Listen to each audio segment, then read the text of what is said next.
This is the Power Producers Podcast, where we are refining and redefining the sales game. Rule number one is you have to believe in yourself. You're the only one who doesn't think you belong in this appointment. The prospect has already validated your existence by scheduling time with you. Get it through your head you belong here, go in there, crush it, and close the deal. A place where sales professionals can come to learn from other sales professionals and thought leaders that have mastered their craft. The difference between a good salesperson and a best-in-class salesperson is only 2 minutes. By spending an extra 2 minutes on what you might think is a mundane task in the sales game, you separate yourselves from the pack, you grow your book of business, you close more deals, and you retain your accounts. As well as their peers who are still striving for perfection to achieve their why. I have a wife and 4 kids. Failure is not an option. Real sales professionals, real stories, real results. Are you ready to feel the power? What's up, everybody? Welcome to the Power Producers Podcast, where we are refining and redefining the sales game. Before we get into any other business, we got a new member of the crew we have to welcome. It is the first, I think this is the first podcast we've recorded since the birth of Kyle's second child. Did we bring it up? Did I bring it up on the last one? When we were on with Liz Benz, we talked about it. Got it. Well, whatever. It doesn't matter. We're bringing it up for the rest of the month. June is the month of Jackson Houck. So yeah, let's go. He's chilling. He's sleeps a lot during the day. He's all right during the night, honestly. Every 2 to 3 hours he gets up, but it's nothing crazy. I'm learning how to function on like 4 hours of sleep. So here we are. How's Nash doing with the diversion of attention from him to the baby? Yeah. Haven't caught him with a pillow over his face yet? No, tough at first, but he's really excited. He's in the stage right now. He's 3. So he's in his independent stage where he thinks he can do everything by himself. So he really wants to hold the baby by himself and feed the baby by himself. I'm just like, dude, no, you can barely walk through the kitchen without dropping your freaking Cheerios on the floor. We're not doing that. So that's been the only challenge. Other than that, he's been great, man. He says he's so cute all the time, which is pretty funny. So yeah, it's been good. It's been tiring, but good. Good deal. Well, listen, I want us to get cranked up. We've got a great guest that was introduced to me named David Neagel. He's from Life Is Now, and we're going to chat a little bit about what he's doing to help people like you and I. Sweet. It's only, I don't know, a few thousand, tens of thousands listening just like us right now. So see how many people we can help with this podcast. Mr. Neagel, welcome to Power Producers. Before we get too deep into what you're doing today, why don't you sort of give us your backstory and how you got to where we are right now? And then we're going to take off and run with it. Okay. So in the late 80s, I found myself out of work. I was selling life insurance for Metropolitan Life. And during the savings and loan crisis, people were dropping their policies left and right. I had just gotten started working for them. I was doing okay, but it was my first sales gig. And then when that crisis happened, I found myself out of work, just completely out. Now I was a high school dropout. From 17 on, all I did was work. So I really didn't have any other skills other than being able to drive a truck or drive a forklift. And I found myself working on a dock after that. I had gotten married young, had 2 children, and I was quickly not able to live up to the responsibilities that I created for myself. And things were progressively getting worse really quick. Woke up one morning, car was repossessed. Couldn't pay our bills. The phone was constantly ringing off the hook, getting nasty letters from creditors. We tried to get into a smaller apartment and they wouldn't let us out of our lease. We had to leave in the middle of the night and go to get a U-Haul and move 60 miles away to some place that was really nasty. We were living next door to a drug dealer because we didn't have any money. So I was really working on trying to figure out, how do I get my income from 20,000 to 40,000? I thought that was to fix the problem at the time. And I couldn't figure it out, but things were getting really, really bad. And then after about a year and a half of this, I just had a breakdown one night on this dock. And I was crying in the back of a trailer. I came into work, I got in trouble twice. My attitude was terrible. I wasn't taking responsibility for anything. And in the back of this trailer, I was like, God, please show me something. I don't know what to do. I have no idea how to get out of this situation. You know, I realized I probably shouldn't have quit high school, but I need to figure something out. And this voice in my head said, change your attitude. And to make a long story short, I picked this guy that started the company that I worked for. I worked for the largest food importer in the United States, who started the company out of his garage. And for some reason that I kind of related to him. I grew up on the streets of Chicago. We used to hustle little businesses and stuff when we were teenagers. And I thought, what's the difference between this guy and me, right? Like, he starts out of his garage. How the hell did he get to where he is? And I thought, well, he must have loved what he did, and I hated what I did. He must have done everything the quality of his work must have been fantastic. And I was constantly getting in trouble for mine, but I was really working to go home, not working for the quality of what I was doing. And then I noticed something that when I grew up, it was the kind of the antithesis of what I heard about successful people.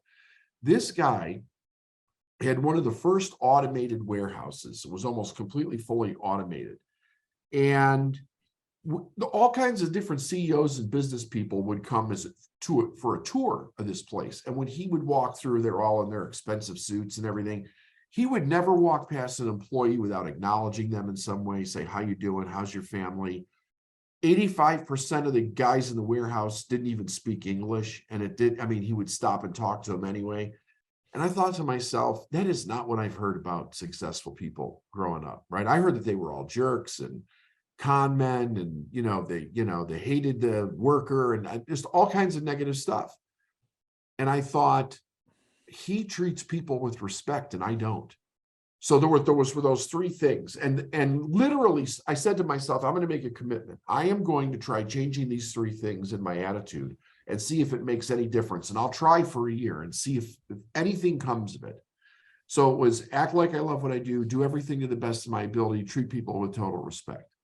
In 30 days, my income went from $20,000 a year to $62,000 a year just by changing those three things. And I thought, what the hell happened to me? I didn't even know anybody making $60,000 a year. Nobody in my family did, right? This is like 1990, 91.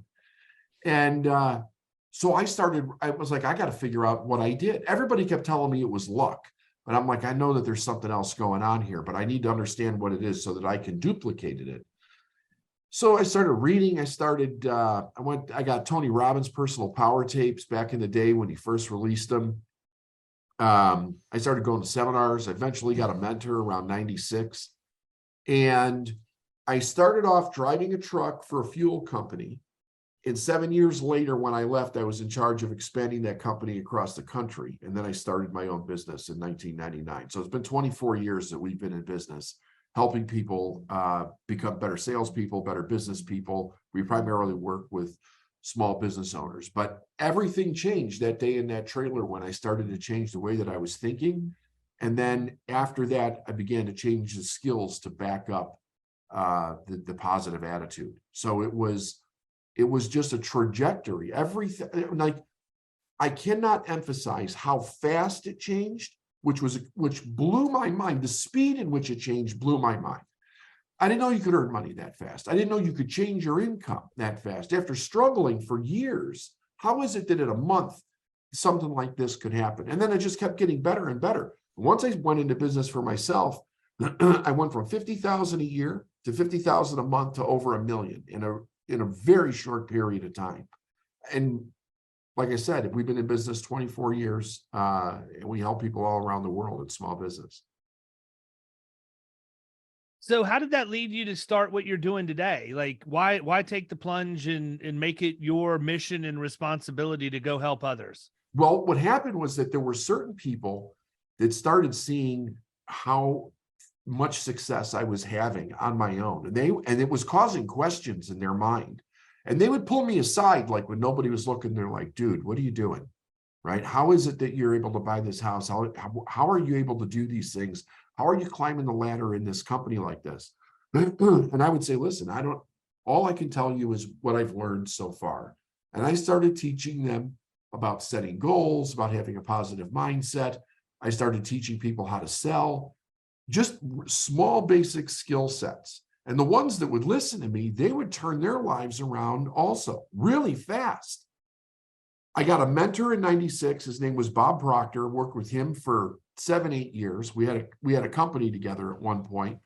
And I got introduced to a totally different group of people that were actually interested in being successful. I mean, I grew up in a neighborhood where nobody was really interested in being successful. They were just interested in complaining about life, So I got around different people. People saw what I was doing. They wanted to know why. It created curiosity in them. And I started helping them. At that point, I was just helping people for free. And I thought, I could start a business. I could do a business with this. What would you say is the biggest mistake that you've seen salespeople make? They come to you, they're maybe not having success. Is there a common theme that you see with people? Well, one of the biggest things is that they don't believe what they're doing.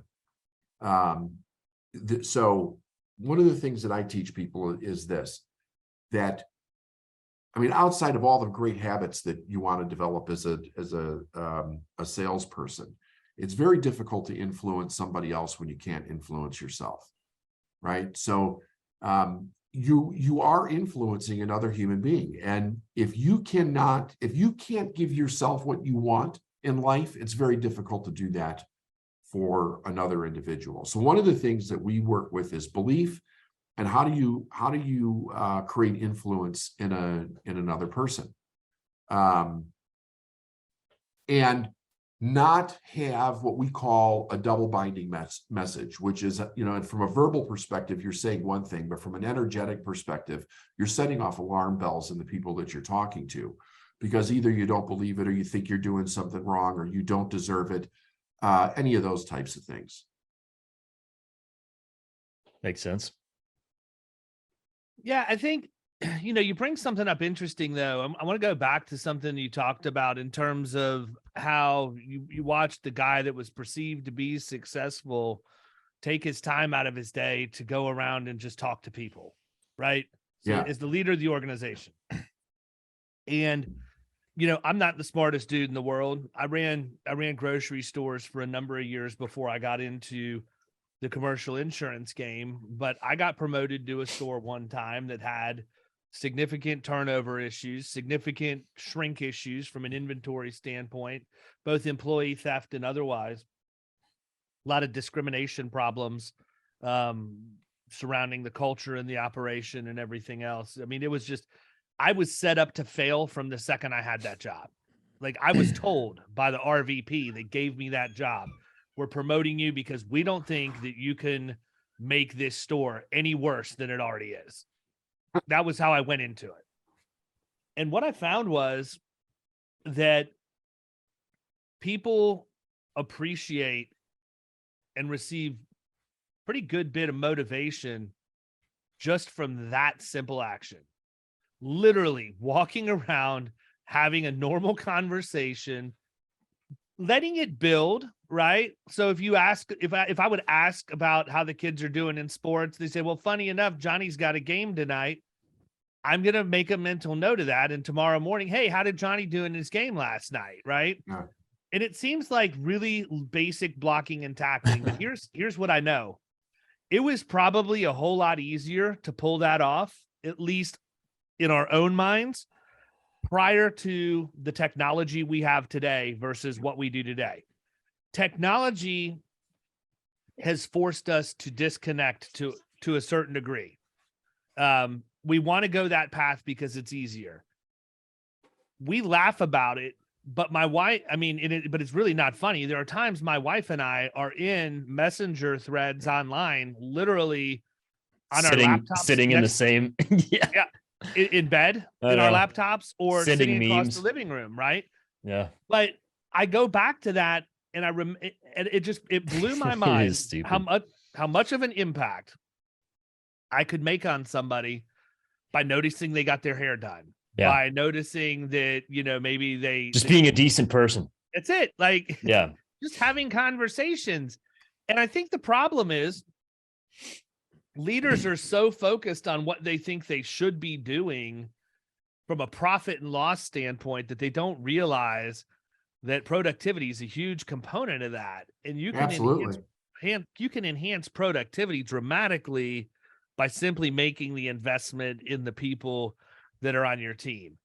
And I look at it this way: in every relationship in life, you have an emotional or relational bank account that you have to make deposits into. Mm-hmm.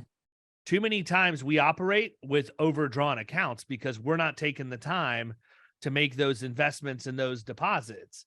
Mm-hmm. I look at it very similarly to the insurance agent versus the underwriter relationship right now. We are nationwide. Florida's its own animal, always has been, probably always will be.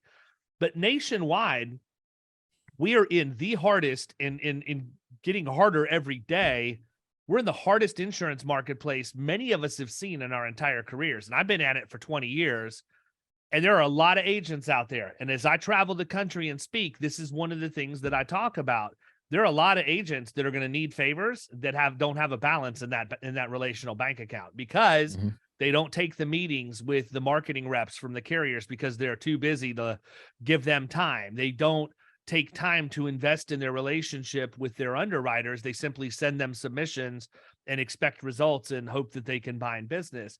The people who are going to come out of the hard market smelling like a rose are going to be the people who took the time when it was the gravy train to still invest and make deposits into those relational bank accounts. That's who's going to win when the underwriter has to make a decision. Right, wrong, or otherwise, that's how it goes down in the real world. And I think that, people need to be paying attention to that. Something so simple can have such a profound impact on results. When I was working with my mentor in the late 90s, early 2000s, he kept drilling into my head because technology was changing, but he kept saying over and over again, David, I'm telling you, the key to success is personal contact. Don't ever forget that. Never forget it. He said, because where this is I don't know where this is going. He said, but the key is personal contact. Human beings are still human beings, and they will respond differently, right, to you being in person or as in person as you could possibly be building those relationships. And I've never let go of that truth. Yeah, for sure. I mean, that's why I've always liked doing the marketing drops in person versus just giving somebody a call on the phone. I mean, it's kind of what I grew up in the sales industry doing. And so I have a level of comfortability with it, but it's also, like you just mentioned, it's something that has a much more profound impact when you can have a conversation with somebody in person, shake their hand, and just be normal. It doesn't feel fake. You're there and you're able to pick up on different, body language things or tone or whatever, just things around you in the room. I don't think that'll ever go away or not be effective. The other thing is if you just keep in mind, how can I help this person and quit thinking about the sale itself, really focus in on what could you do for this person. It totally changes the energy of the entire situation. And that people know whether or not you're sincere in that aspect or not. People know if you're trying to get something without actually being a benefit in any way. Mm-hmm. Yeah, no, I agree. I mean, again, taking the time, having the conversation, looking at somebody, making eye contact with them so they know you're listening. Yeah. It's not like I just pushed a shopping cart as I was, cleaning off where people had put stuff back in the wrong places on the shelves. It was a genuine conversation, and it was something that typically took me between an hour and an hour and a half to do every day, because I would have to go through multiple departments in the store, talk to multiple people, make sure I talk to the people in the back and all of that. And I really, the other thing is, and this is a habit that I still have today. To me, I hope that I don't ever say it so flippantly that it comes across that I don't mean it, because I truly do, but simply thanking somebody for a day's work at the at the end of their day. It blows my mind, man. I mean, my wife and I have had several businesses outside of what we do for a living. I mean, we didn't grow up on the streets of Chicago, but we know a little something about side hustles. We know Yeah. we know how to make some coin on the side if we need to. And every single time we would have people work in our operation at the end of the shift as we were paying them, hey, thanks, really appreciate your help today. And we mean that. I didn't realize how much it meant to the people who hear it, though, until we had a lady who moved away, and she wrote this long post on Facebook about how much she was going to miss working with us and being part of our team and how much fun she had. But the one thing that meant more to her than anything else, that the entire 5-year time that she worked with us, there wasn't a single day that she worked that I didn't stop and thank her for what she did that day before she left. And she said, I know that David meant it when he said it, because he looked at me and he thanked me very specifically for what I did and told me how important I was to everybody else being successful. That's not something that's hard to do. You just have to be willing to do it, right? Right. Yeah, absolutely. The world seems to be filled with a lot of people that are business owners that think that the world owes them something, and it doesn't. You're working for them. That's my view, right? I've owned this company and I've always viewed that I'm working for the people that are with me and as a team and where we're going, but you're absolutely right about just showing appreciation. Appreciation goes a long way, and be sincere about it for sure. So is this, go ahead, man. Kyle. I was just going to ask if you have like a target demographic that you work with, or is it all relatively general sales stuff? What's that look like? Well, the demographic is really small to medium business, around anywhere between 35 to 45-year-old individuals, and who've been in business for 5 years or more. So we come in where they've really come in and started cranking out on their own, and then they get stuck. And then we go in and help them move past that, whether they're going from 5 million to 10 million, or maybe a little bit above that, sometimes to 9 figures, depending on where they are. We want people that are seasoned a little bit. They know how to make money. They're not afraid to make the sales. They're consistent in what they're doing. Because that's one of the biggest issues, is that people lack the consistency of the right skill sets and the things that they should be doing on a regular basis. They'll come in and they'll say, how come my income's up and down and up and down and up and down? And they don't even relate it at all to the consistency of their sales, their marketing, how they're reaching out to people. How they're asking, nothing. They get clueless about it. So what does that look like on your end? You come in and kind of shadow them around for a week or two, or, go really in depth into what their sales process is? Like, what's that look like on your end? Well, we generally bring them into our office and we sit down and work with them. We determine where it is that they want to go, why they want to get there, and then what their biggest problem is. The first thing that we do is work with them as an individual about really what's going on with them as a person within the business that they're coming from. The more you backwards engineer someone's problem, it's always going back to usually their own self-worth, right? Where are you making decisions from? What's going on in your head when you make decisions to move the business forward? And the amount of decisions that people make from the idea that they don't really believe that they're worth success to begin with is extraordinary to me. It's just absolutely extraordinary. So we'll help them fix that first and teach them how to make decisions based from the place that they actually believe that they're worth the success that they want, and literally get into the mechanics of those decisions, right? So if it's hiring somebody and then they come from the place, well, I can't afford to hire somebody, and here you actually can't afford not to hire somebody. Here's how you do that, and here's how you pay for it. And here's how you architect the business moving forward. Too many people treat a business like when they were an employee for someone else. And a business owner or an entrepreneur has a completely different set of values and the way that they think than the average person that works. If you were raised middle class, working class, your value system is all about safety, right? And not taking too many risks, and just trying to get through, through your life without too many bumps in the road. Business owners got a different set of values, or they should anyway. So what would you say the top 3 problems are that you solve when you work with a company? And I realize it's all over the board, but typically you're not going to have one issue if you're having problems to the point you need to reach out for somebody.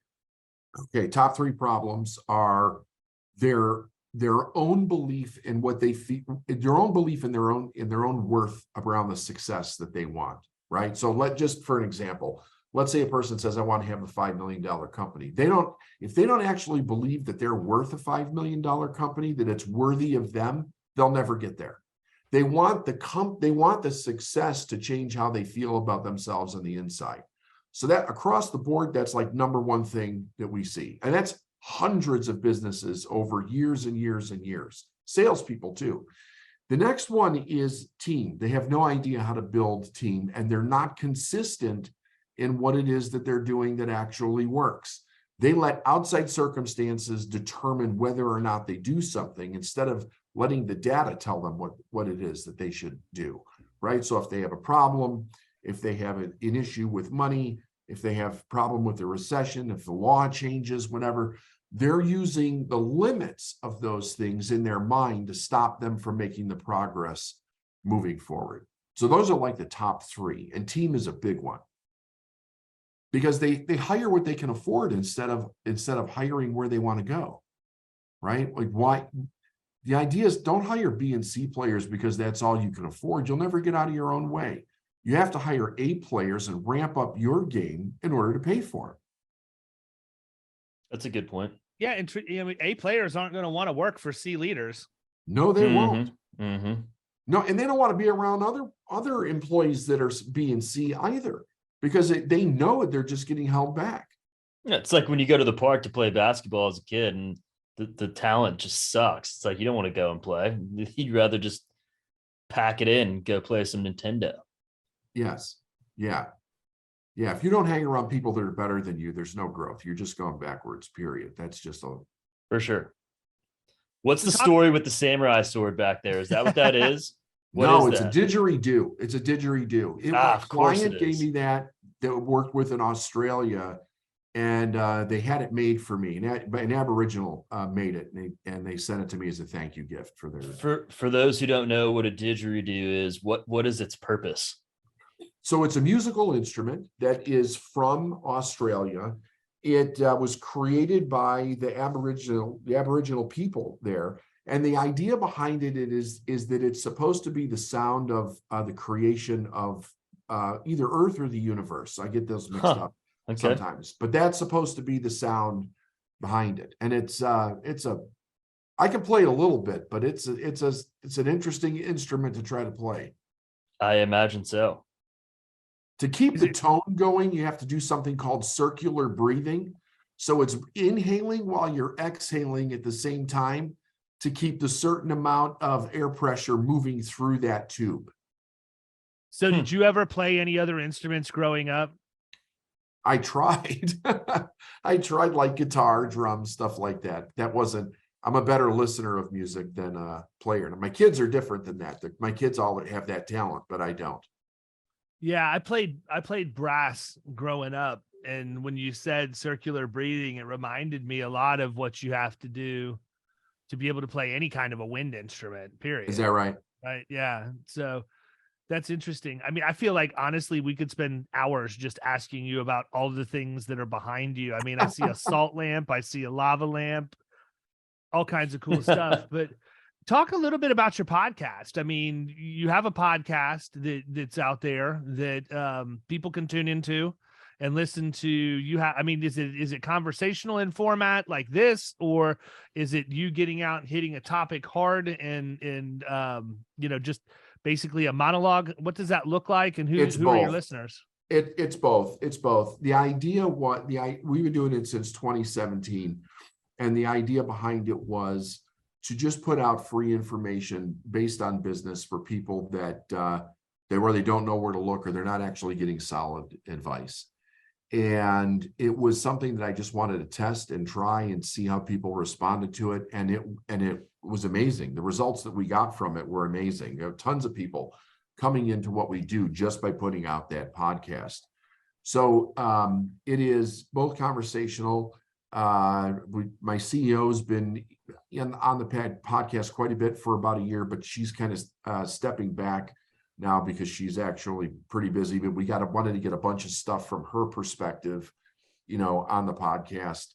And it's just all based on the idea of how do you think in order to be successful? What's the thought behind the actions, the skills, everything that you're doing to build a business? Cool. Got it. So what do you think the biggest challenge has been for you since you've been working with coaching companies? What's have you ever walked into one and you're just like, all right, that's it, not much I'm going to be able to do here, fix anything. Yes. Yeah, absolutely.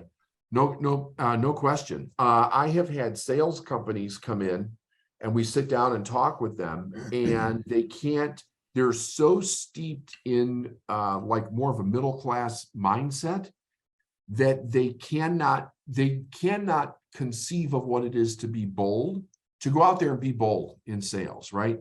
To be bold in a conversation, because all they hear is rude in their mind, like their mother told them not to be rude. They can't ask for things. They have to wait till it's offered.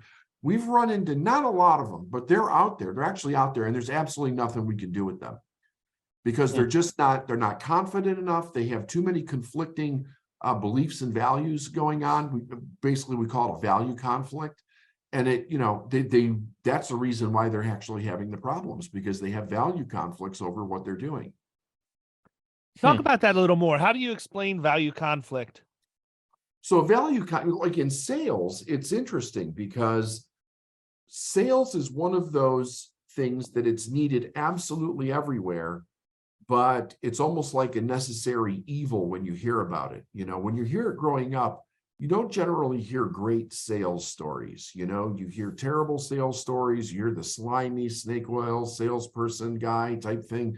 And people grow up knowing nothing about it, but they have this embedded in their mind. And then if they end up going down that road, the value that they have in, deep inside of them is that sales is something that they're doing to someone, right? Mm-hmm. So they actually think that it's something wrong that's necessary. Like if I was to break it down, like what's going on inside of them, they think that it's wrong or not 100% ethical, but necessary. So we teach them it's something that they do for someone. It's not something that they do to someone. Or even with, right? Because to me, very much like a dance partner. Yes, absolutely. But just to shift their mind, it's something productive that you're bringing to society. It's not something that you're trying to take from people or hurt people or scam them in any way. And I mean, we all know why it gets that name. I mean, because there's people that actually take something great like sales and they use it in a nefarious way, no question about it. But if we can get their head on right about what they're doing and they actually come from a good passion inside of themselves, they'll be excellent salespeople. Yeah, and I think it goes back a little bit to what you talked about before about the belief in what they are actually, selling or providing. Like, because if you don't have that, that's when you start to feel like you're taking, from somebody versus, I don't remember the exact phrase that you just used, how you described it, but not, taking something from them and doing something for them. Right. Exactly. And do you represent something that people want when they first meet you? We call it the impression of increase, right? We took that from chapter 14 of the book, The Science of Getting Rich. It's the psychological idea that everybody's looking for something in life that will help them move forward in whatever their values are.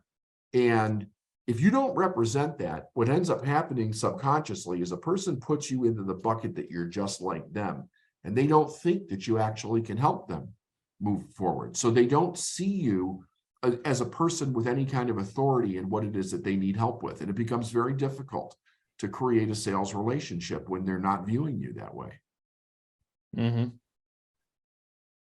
So I know that when we were talking about having you come on, there was a lot of information around mindset and mindset shifts and things like that. One of the bullets specifically was 3 key mindset shifts that'll double your revenue without doubling your workload. Want to talk about that a little bit? Yeah, absolutely. So we talked a little bit about it already. So one of the first things is to believe that you're worth the success that you want. That is an absolute necessity. That value has to match your activity in life. You got to believe that you're worth it. Otherwise, you will sabotage everything that you do. Number 2 is that you have to believe that you're actually doing something good.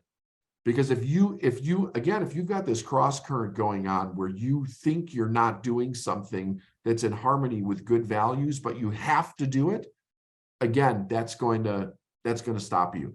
And the other thing is this, one of the things that we'll do is it depends on, of course, like if I'm working with a company where the prices are set by the company, this might be a little bit different of a challenge. But in business, the question is, are you charging what the correct value is of whatever it is that you're selling? And how do you know what the value is? And can you change the people that are your ideal client to go to something that's actually a higher value instead of going to what you think is the easiest sell? So most people are underpricing the value of what it is that they have. And when they change that and they change the people that they're actually selling to, where they actually will challenge themselves a little bit, they could literally double their income overnight. Is it safe to say people undervalue their own intellectual property? Yes, all the time. Like, honestly, one of the exercises, and you don't know this about me, I don't think, but I work with producers inside the insurance industry, specifically middle market producers that are looking to go from sort of that Main Street America agency where they write a lot of personal lines, some small commercial, maybe a couple of larger accounts, into specifically and intentionally hunting in the middle market so that they can do exactly what you said, identify who's your ideal prospect. Is this worth my time? And I feel like it seems so elementary, yet so many people don't do it. I want everybody to figure out what their hourly rate is. Like, what are you worth per hour? I understand self-worth and all of that, but put a number to it. Like, at what point does it not make sense for you to work on this opportunity? Number 1, and then number 2, stick to it. Don't compromise from that, right? Because what I see, and I'm going to go out on a limb and assume that you probably see some of the same, if not a lot of the same, is you might get somebody to give you a business plan, and you might get somebody to identify who their ideal prospect is, and you may even be able to get them to commit to the behaviors they have to do on a daily, weekly, monthly, annual basis to hit their numbers. But they don't do it. Like, they identify everything, and then they're not disciplined enough to follow it through to execution. Right. Or production pressures get them tempted to take the things they shouldn't take. Like, they know they shouldn't go after this account, but this one's sitting right here. It's really easy. All I have to do is take the phone call, and next thing you know, yeah, it was easy to write, but it's horrible to keep. They're a service nightmare. They constantly have the same questions over and over again. They require a ton of certificates of insurance to be issued and all of that, when in reality, we knew all of that on the front end. We didn't stick to our guns because we felt like this was an easier and a better way. And, that's chronic in our industry, by and large. It's chronic in almost every industry, to be honest with you. The cheapest client's the worst client. I mean, that's very well known. And we do that with every business person that we work with. We put them through that exercise of what their hourly what is their hourly pay worth? Because if they don't know that, they don't know where they're making decisions from as far as what is worth their time from a monetary perspective. And that's a big deal. Absolutely. I mean, to me, it's common sense. If your hourly rate's $500 an hour, don't do anything that doesn't pay you $500 an hour unless it's a conscious decision. Now, granted, I'm not going to go look at volunteering at a food kitchen or a shelter or something like that and say, oh, no, I can't give back to the community because it doesn't pay me $5 an hour. So before all of the jaded people out there think that's what I'm talking about, that's not the case. It's more along the lines of, you know that you should be writing accounts that are going to pay you on average $500 an hour for the amount of time you spend on it in an annual basis. Don't put anything other than that in your pipeline. Like, Right. it's really that simple. And I mean, I look at some of the books that I find that most people think are the most impactful that they've read. And one of those is Atomic Habits by James Clear, right? Very, very impactful book. It's all common sense, though. Like, Right. here's a guy that basically memorialized common sense and put it into book format and sent it out to everybody.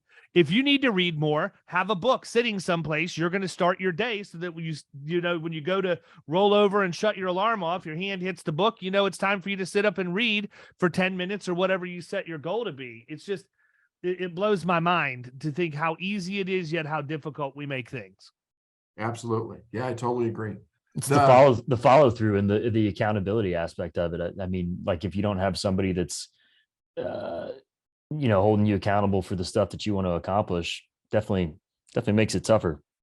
But that doesn't resonate with me, right? Because we're in an industry where literally, if I wanted to work as hard as I possibly could work and wanted to go out and bring in $1 million in commissions a year, that's 100% in my hands. I have the ability to go do that, right?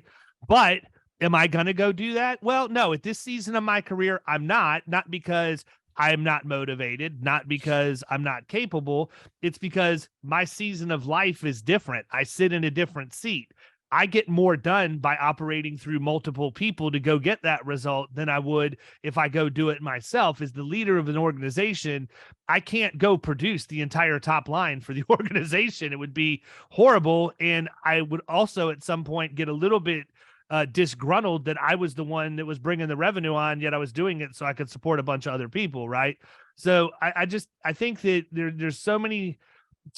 We're just not honest with ourselves as to where we're at, what we're capable of, what we should be doing.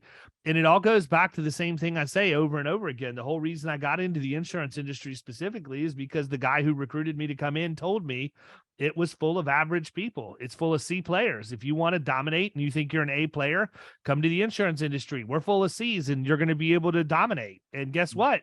He was right. Yeah. Yeah. There's another phenomenon that's very interesting, and that's that the average individual will not out-earn their family's permission for income.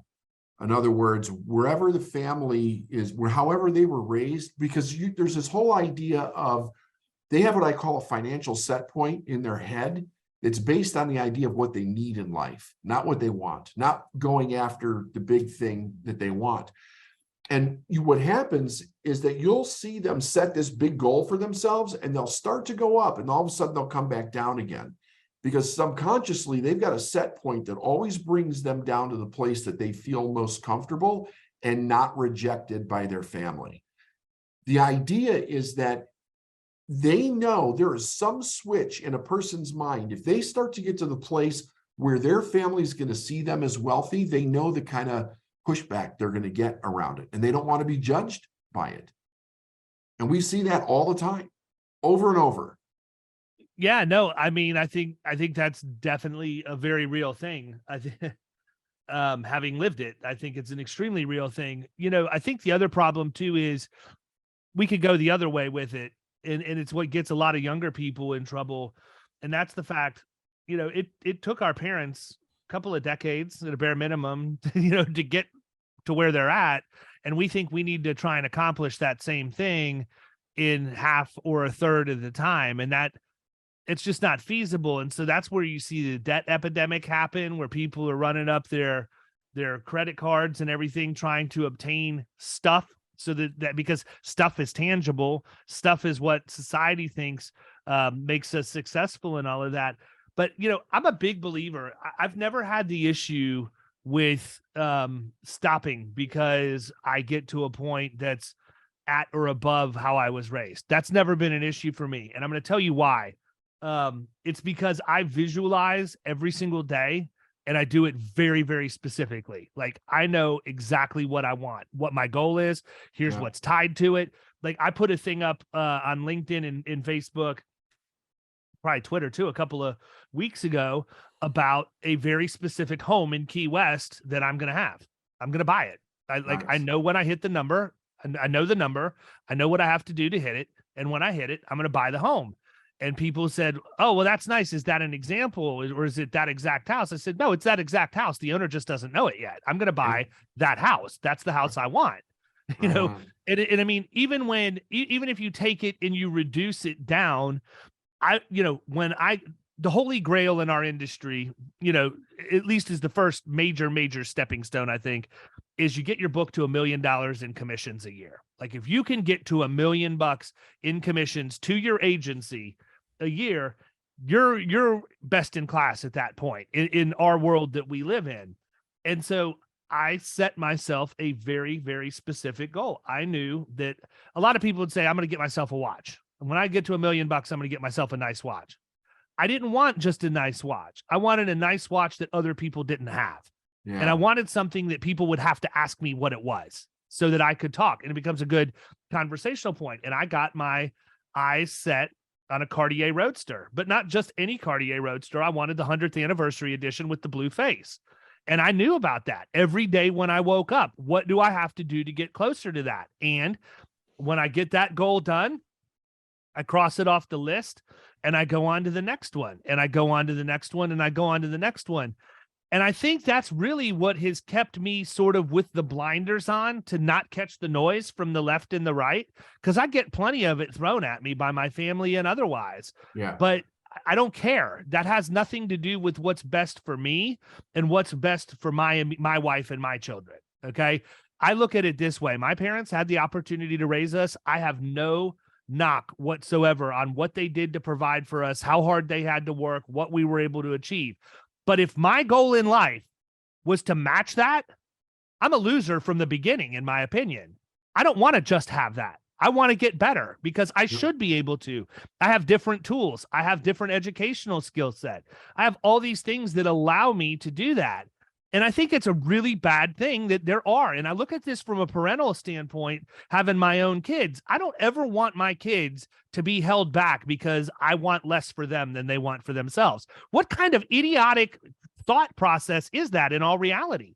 That's not somebody who's unselfish, that truly wants the best for their family. That's somebody who's jealous and they don't want somebody to be more successful than them. And that's just nuts to me. I can't wrap my head around that, but I hear that a lot. In the insurance industry is really bad for it specifically because a lot of the agencies out there are second, third, fourth generation family name on the outside. And that's a whole different dynamic than what you're going to find at a lot of other places. Yeah, well, there's a lot of families out there that raise kids and send the message to them that it's not okay to out-earn them. You know, that like there's a lot of parents.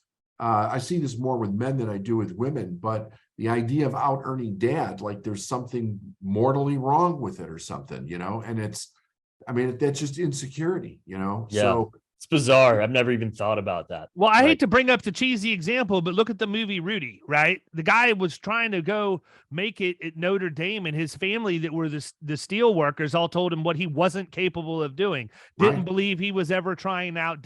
And see, I think that there's a subset of the population, and I'm certainly fit into that, where when people tell you that you're not capable or you're not good enough or whatever else, all you did was fill my tank with super ultra premium gas, period.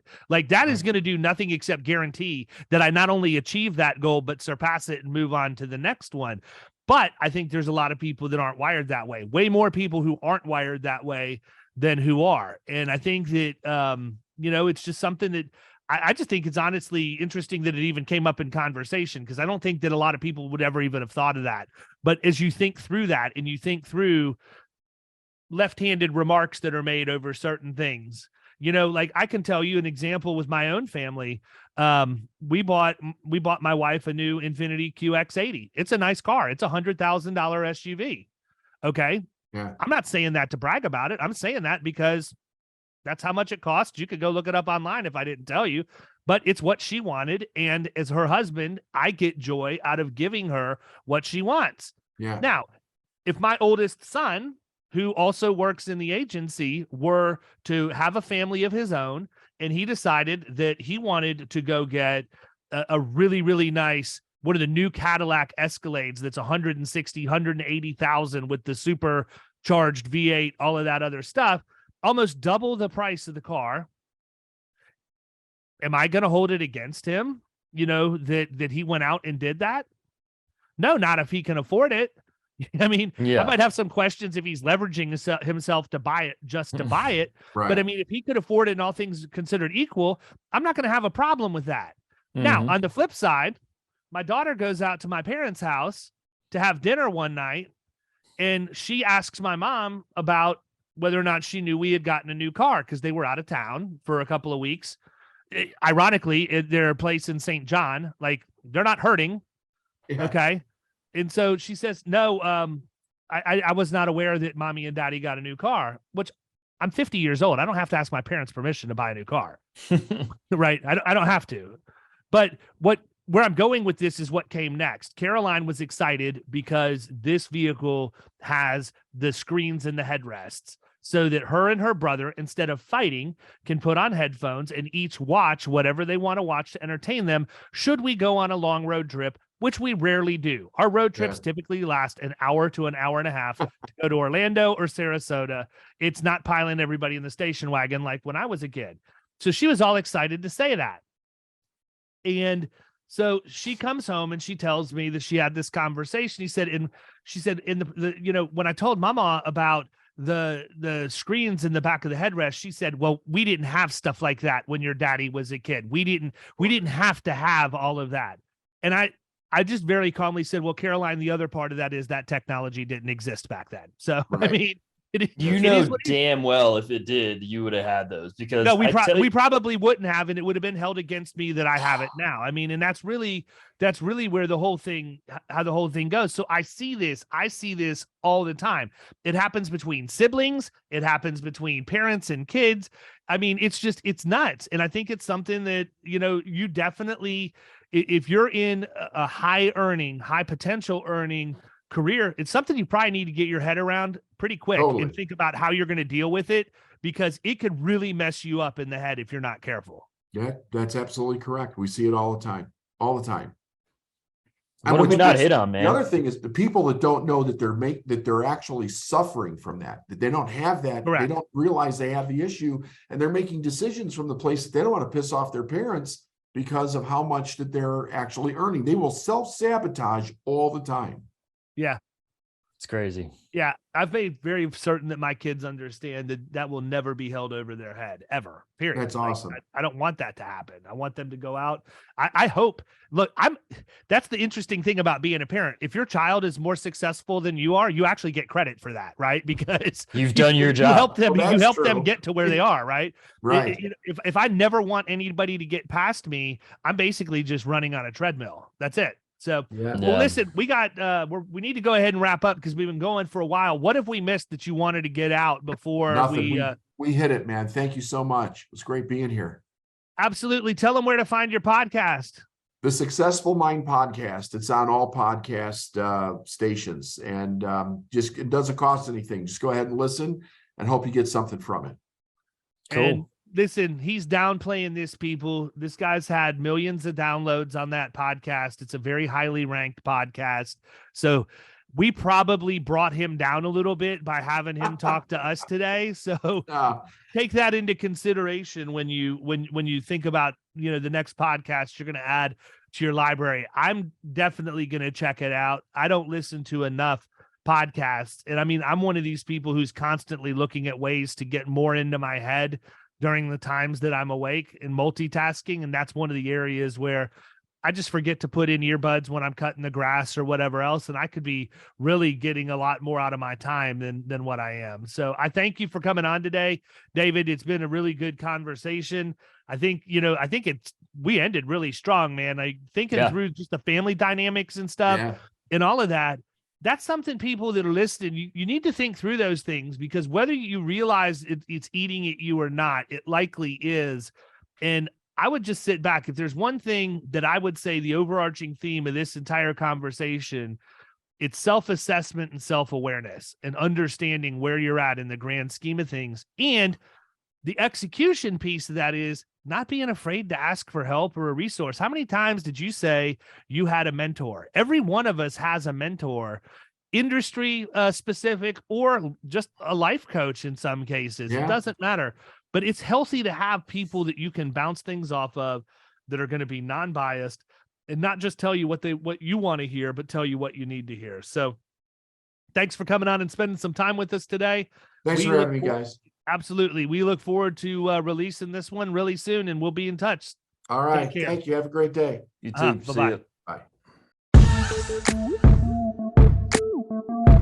Bye.